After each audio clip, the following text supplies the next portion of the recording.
Hi, hello, வணக்கம். இது உங்கள் வெற்றி வாகை. நான் உங்கள் சசிகுமார். யாராவது ஒருவருடைய வாழ்க்கையில் நாம் கூறும் கதைகள் சில மாற்றங்களை ஏற்படுத்தும் என்ற நம்பிக்கையோடு நாம் தொடர்ந்து சில தன்னம்பிக்கை கதைகளை உங்களோடு பகிர்ந்து வருகின்றோம். கதை பிடித்திருந்தால் தயவு செய்து சப்ஸ்கிரைப் பண்ணுங்க, உங்களுடைய நண்பர்களுடன் பகிருங்கள். வாங்க கதைக்குள்ளே போகலாம்.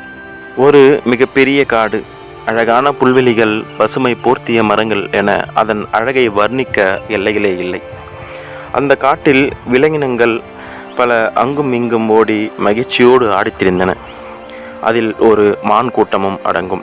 தன் பிள்ளைகளோடு அந்த தாய்மானும் அங்கு விளையாடி கொண்டிருந்தது. அப்போது திடீரென்று ஒரு எதிர்பாராத சோகம் அந்த மான் கூட்டத்திற்கு ஏற்பட்டது.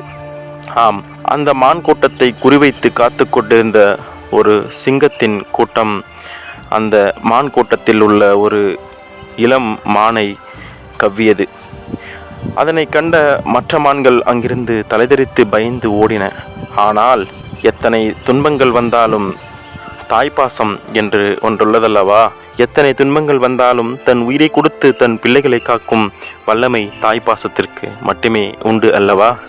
அதை போலத்தான் இந்த கதையும். தன் இளம் பிள்ளையை கவ்விச் சென்ற சிங்கத்தை கண்டதும் தாய்மான் ஓட்டம் பிடித்து தன் கூர்மையான கொம்புகளால் அந்த சிங்கத்தின் வயிற்றை குத்தி தூக்கியது.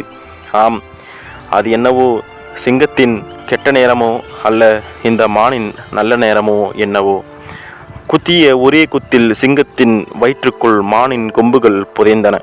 தன் தலைமையில் சிங்கத்தை தூக்கி நிறுத்தி ஆக்ரோஷமாக நின்ற மானை கண்ட மற்ற சிங்கங்களும் அங்கிருந்து பயத்தில் தலைதெறித்து ஓடின.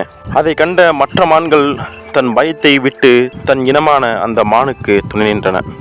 இவ்வாறு அங்கு அந்த மான்குட்டி காப்பாற்றப்பட்டது. தாயின் பாசத்திற்கு நிகரான ஒரு சக்தி இந்த உலகில் எங்கும் நாம் கண்டெடுக்க முடியாது.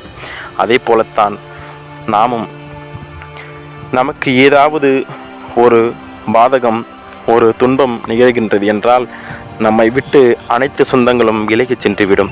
ஆனால் நம்மை பெற்றெடுத்த பெற்றோர்கள் ஒருபோதும் விலக மாட்டார்கள். அவர்கள் நம்மை தங்கள் உயிரினும் மேலாக கருதி வளர்த்தனர்.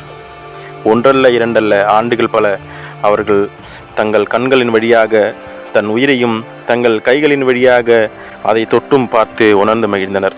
இவ்வாறு தாயின் பாசம் இருக்க உனக்கு தயக்கமேன், தாயின் பாசம் இருக்க உனக்கு பயமேன்.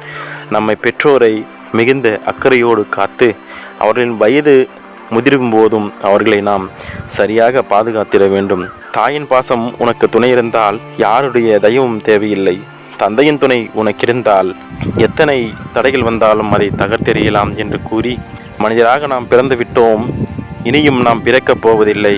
பிறந்த இந்த ஒரு ஜென்மத்தில் நம்மால் முடிந்த அளவுக்கு நம்மை சார்ந்தவர்களுக்கு உண்மையாக இருந்து நம்மை பெற்றெடுத்தோரை நாம் கண்கலங்காமல் கடைசி வரை காப்பாற்ற வேண்டும் என்ற ஒரு உயர்ந்த குறிக்கோளோடு இந்த கதையை நான் உங்களோடு பகிர்கின்றேன்.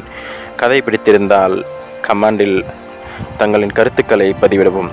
நன்றி, வணக்கம்.